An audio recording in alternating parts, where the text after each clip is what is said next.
Welcome to the Language of Law. This series explains legal concepts in plain language. Part 7, Variance versus Constructive Amendment. Sometimes a trial doesn't unfold exactly as charged. The evidence may look slightly different from the wording in the indictment. When that happens, courts use labels. One label is variance.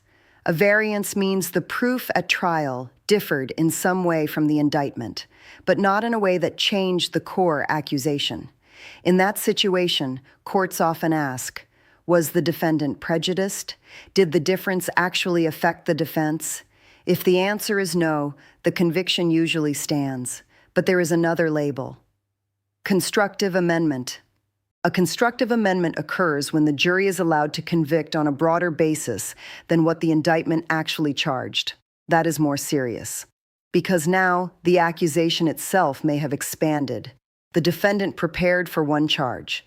The jury was permitted to convict on something wider. The difference between variance and amendment is not just academic. The label often determines the outcome. If it is called a variance, the conviction survives unless prejudice is shown. If it is called a constructive amendment, courts treat it as a structural problem. So the question becomes, when does a shift in proof become a shift in the charge? Next, how appellate courts decide which label to apply and why that choice can control everything.